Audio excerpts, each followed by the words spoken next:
ലോകം ഒരു മൂന്നാം ലോക മഹായുദ്ധത്തിൻ്റെ മുഖത്ത് നിൽക്കുമ്പോൾ എവിടെയാകും അതിന് തുടക്കം എന്നൊരു സംശയം ഉടലെടുക്കുന്നു. പക്ഷേ ഇവിടെ ഒരു മുഖം മാത്രമായിരിക്കില്ല. ലോകത്തിൻ്റെ വിവിധ ഇടങ്ങളിൽ വലിയ ഏറ്റുമുട്ടലുകളും യുദ്ധങ്ങളും തന്നെ നടക്കുമെന്ന് പ്രതീതി ജനിപ്പിച്ചുകൊണ്ട് ഇപ്പോൾ ഇസ്രയേൽ ഒരു വലിയ നീക്കം നടത്തിയിരിക്കുന്നു. ഗസയിലുള്ള ജനങ്ങളോട് ഒഴിഞ്ഞു പോകാനാണ് ഇപ്പോൾ ഇസ്രയേൽ ആവശ്യപ്പെട്ടിരിക്കുന്നത്. ഇസ്രയേൽ പറയുന്നത് ഇതൊരു അന്തിമ യുദ്ധത്തിന് സമയമായിരിക്കുന്നു, നിങ്ങൾക്ക് നൽകുന്നത് അന്തിമ മുന്നറിയിപ്പാണ്. തങ്ങൾക്കെതിരെ റോക്കറ്റ് ആക്രമണം നടത്തിയ ഇടങ്ങളിലെല്ലാം തങ്ങൾ സർവനാശം വരുത്തുമെന്ന് കൂടി IDF പറയുന്നു. ഇവിടെ ശ്രദ്ധേയമായ ഒരു കാര്യം, മുസ്ലിങ്ങളുടെ പ്രധാന ഉത്സവകാലമായ ഈദുൽ അദ്ഹായുടെ കാലഘട്ടമാണ്. ഈ ദിവസങ്ങളിൽ തന്നെയാണ് ഇസ്രായേൽ മുന്നറിയിപ്പ് നൽകിയിരിക്കുന്നത്.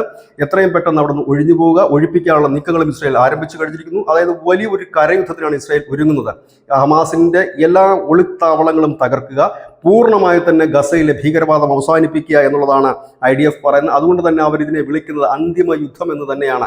അതുകൊണ്ട് തന്നെ ജനങ്ങൾക്ക് നൽകിയിരിക്കുന്ന മുന്നറിയിപ്പും അത്തരത്തിൽ തന്നെയാണ്. വലിയ രീതിയിൽ തന്നെ കഴിഞ്ഞ ദിവസങ്ങളിലൊക്കെ ഇസ്രായേൽ നേർക്ക് റോക്കറ്റ് ആക്രമണം നടന്നിരുന്നു. ആ ഭാഗങ്ങളൊക്കെ തങ്ങൾ കനത്ത നാശനഷ്ടം വരുത്തുമെന്ന് കൂടി പറയുമ്പോൾ വലിയ ഒരു ആക്രമണം എന്ന് തന്നെ നമുക്ക് പ്രതീക്ഷിക്കേണ്ടതായി വരും. ഏതായാലും ഇസ്രായേലുമായി ഒരു ചർച്ചയ്ക്ക് തയ്യാറാണെന്ന് ഹമാസും അറിയിച്ചു കഴിഞ്ഞിരിക്കുന്നുണ്ട്.